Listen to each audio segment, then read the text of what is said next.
Hello दोस्तों, कैसे हैं आप सब लोग। एक बार सब फिर आप सबका स्वागत है फिजिक्स क्लासेस बाय गुरुजी में। अभी तक हमने ये पढ़ा कि बल क्या होता है, बल कितने प्रकार का होता है, और बल संबंधी या गति संबंधी न्यूटन काका ने कौन सा नियम दिया था। क्या पढ़ रहे हैं हम? बल तथा गति के नियम। ये हिंदी मीडियम की सीरीज है, इंग्लिश मीडियम की सीरीज़ के पैरेलल चल रही है। कौन सा पार्ट है ये इस लेक्चर का? पार्ट 2 है बेटा। अब बात करते हैं हम एक नई परिभाषा यानी कि संवेग की। संवेग क्या होता है? अभी तक हमने ये पढ़ा कि बल क्या होता है, जड़त्व क्या होता है, बल कितने प्रकार का होता है, और भी बहुत सारी चीज़ें हमने पढ़ी। अब आप मुझे ये बताओ संवेग क्या होता है, संवेग को कैसे डिफाइन करोगे? क्योंकि अगर एग्जाम देना है तो बेसिक क्लियर होना चाहिए। संवेग क्या है? संवेग मुख्यतः किसी वस्तु के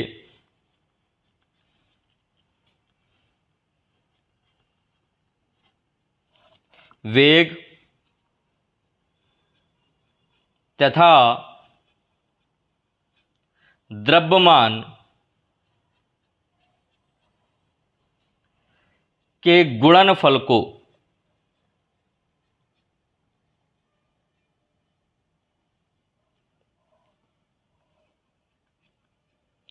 संवेग कहते हैं।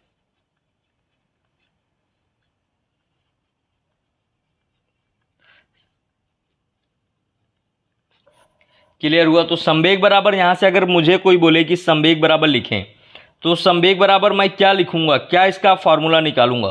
तो संवेग बराबर क्या होगा? द्रव्यमान गुणे वेग। मैंने पहले ही बताया संवेग को हम P से प्रदर्शित करते हैं। P बराबर क्या होगा? M into V. संवेग कैसी क्वांटिटी है? वेग कैसा है? आपका सदिश है। सदिश के साथ द्रव्यमान एक अदिश है। सदिश का अदिश के साथ गुणा करने पर हमें एक सदिश क्वांटिटी ही प्राप्त होती है। तो देखो, संवेग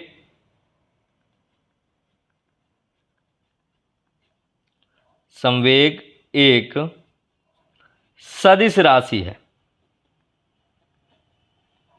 कैसी राशि है बेटा? संवेग एक सदिश राशि है। अच्छा, हम फिजिक्स में कोई भी चीज करें उसका हमें मात्रक जरूर पता होना चाहिए कि क्या मात्रक होता है। तो संवेग का जो मात्रक होता है, संवेग का मात्रक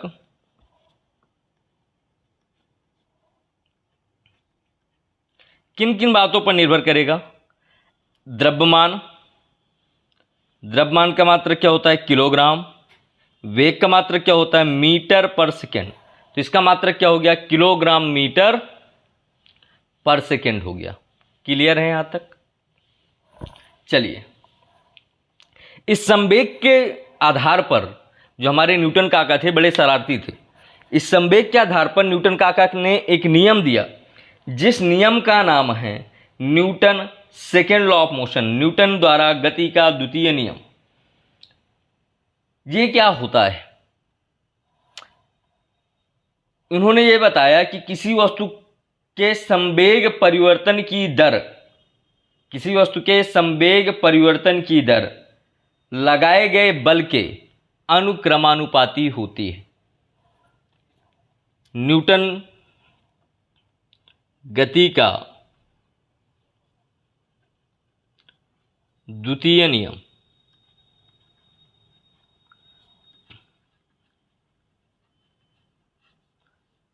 पहले नियम से तो हमें यह पता चला कि अगर हम किसी वस्तु पर बल ना लगाएं तो वह चल नहीं सकती, यानी कि हमें क्या मिला? बल की परिभाषा मिली। द्वितीय नियम से हमें और भी चीजें मिलेंगी। द्वितीय नियम क्या कहता है कि किसी वस्तु पर लगाया गया बल संवेग परिवर्तन की दर के अनुक्रमानुपाती होता है। F is directly proportional to P1 minus P2 upon T, F equal to C। अगर मैं वस्तु का अंतिम वेग b मानूं, द्रव्यमान m मानूं, तो m minus V upon m minus U upon T, F equal C, M को कॉमन निकाल लो, V minus U upon T. वेग परिवर्तन बटे समय, एफ बराबर क्या हुआ, C M into A, C equal N, one ये क्या होता है, इसको बल नियतांक या फोर्स कांस्टेंट कहते हैं। यहां से हमें एक फॉर्मूला मिल गया, बल बराबर द्रव्यमान गुणे त्वरण होता है। तो द्वितीय नियम क्या था, द्वितीय नियम यह था कि किसी वस्तु पर लगाया गया बल वस्तु में होने वाले संवेग परिवर्तन की दर के अनुक्रमानुपाती होता है, बराबर C M minus M B minus M U upon T, F equal C M V minus U upon T, F equal M into A मिला हमें यहाँ से। इसको अगर वर्डिंग में डालूं तो क्या डालेंगे, इस नियम के अनुसार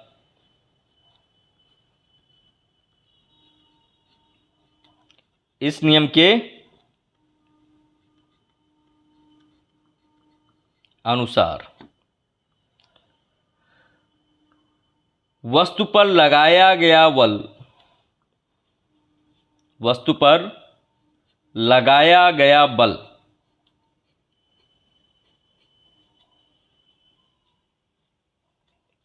संवेग के परिवर्तन या संवेग परिवर्तन की दर के अनुक्रमानुपाती होता है।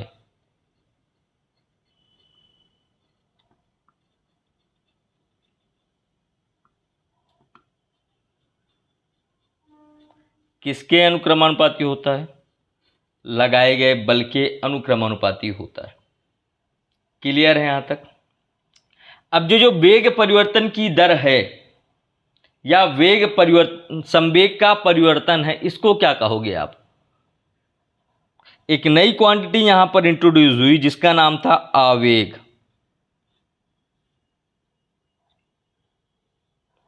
आवेग क्या है, जो संवेग में होने वाला परिवर्तन है, संवेग का परिवर्तन या संवेग परिवर्तन आवेग कहलाता है।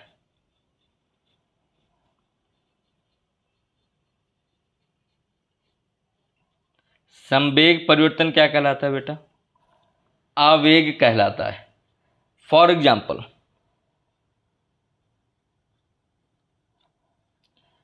किसी वस्तु किसी हवा में उड़ती वस्तु को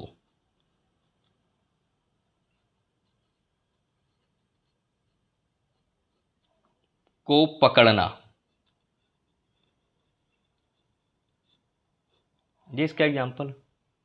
तो संवेग क्या हुआ, संवेग यह है कि किसी वस्तु के वेग तथा द्रव्यमान के गुणनफल को संवेग कहते हैं। संवेग बराबर द्रव्यमान गुणे वेग, पी बराबर एम इंटू ए। संवेग एक सदिश राशि है, संवेग का मात्रक किलोग्राम मीटर पर सेकंड होता है। गति का जो द्वितीय नियम था यह कहलाता है कि इस नियम के अनुसार वस्तु पर लगाया गया बल संवेग परिवर्तन की दर के अनुक्रमानुपाती होता है। आवेग क्या है, संवेग परिवर्तन आवेग कहलाता है। क्लियर है यहां तक। चलो इसके आगे नियम पढ़ लिए। अभी तक हमने दो नियम पढ़े। पहला नियम हमने पढ़ा जिसको जड़त्व का नियम कहते हैं, दूसरा नियम हमने पढ़ा जिसको संवेग संरक्षण का नियम कहते हैं। अब न्यूटन काका ने तृतीय नियम भी दिया था, गति का तृतीय नियम।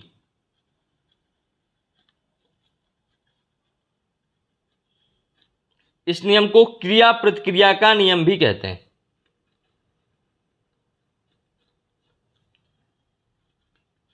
क्रिया प्रतिक्रिया नियम, नाम से ही समझ में आ रहा होगा कि हर क्रिया के विपरीत एक प्रतिक्रिया होती है, ऐसा न्यूटन ने बताया था।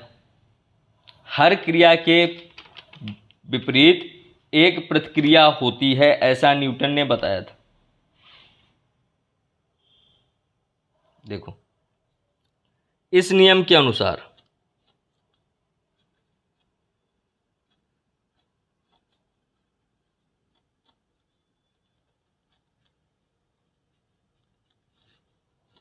प्रत्येक वस्तु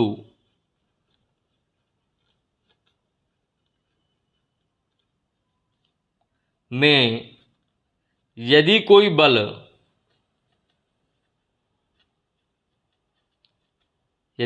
बल लगाया जाए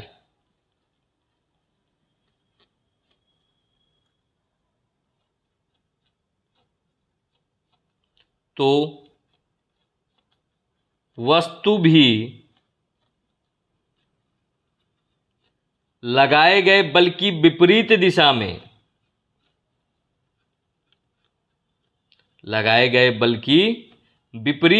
में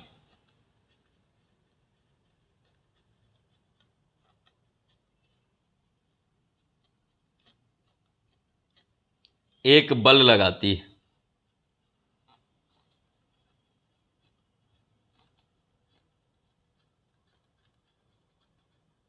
मतलब क्या हुआ, इस चीज को थोड़ा कॉम्प्लिकेटेड हो गई वो, किसी वस्तु पे हमने बल लगाया हुआ है, वस्तु भी एक बल लगाती है, थोड़ा कॉम्प्लेक्शन आया ना। इसका मतलब हुआ कि प्रत्येक क्रिया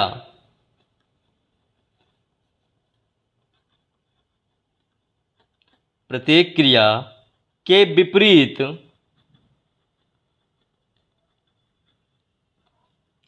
एक प्रतिक्रिया होती है।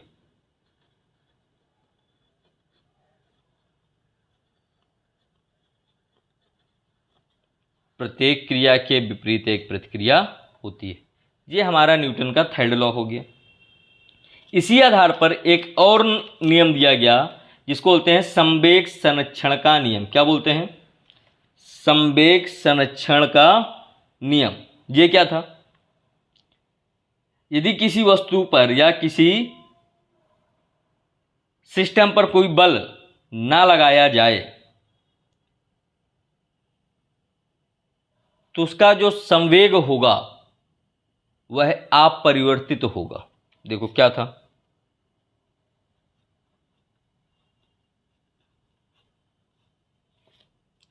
संवेग संरक्षण का नियम।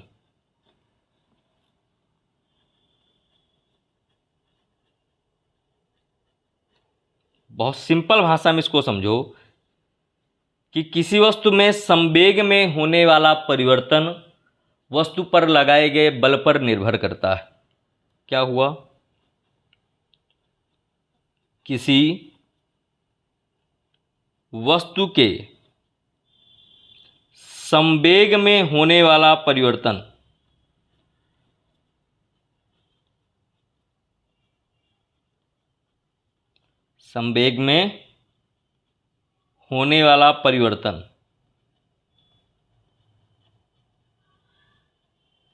लगाए गए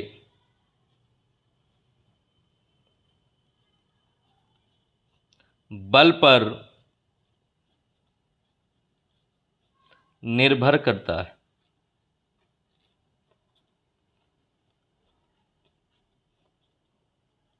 यानी कि अगर वस्तु पर कोई बल ना लगाया जाए तो वस्तु का संवेग क्या रहेगा? नियत संवेग रहेगा। तो आज आपने पढ़ा कि संवेग क्या होता है, न्यूटन का द्वितीय नियम क्या है, न्यूटन का तृतीय नियम क्या है, और संवेग संरक्षण का नियम आपने पढ़ा। इसके आगे अब आप पढ़ेंगे कि घर्षण क्या होता है और दाब क्या होता है। आशा करता हूं कि आपको मेरे बनाए हुए वीडियो पसंद आ रहे होंगे। तो प्लीज़ अपने दोस्तों के साथ शेयर करो, चैनल को लाइक करो, सब्सक्राइब करो। मिलते हैं नेक्स्ट वीडियो में। Thank you very much. जय हिंद, जय Bharat. Keep study, keep calm, keep hard work.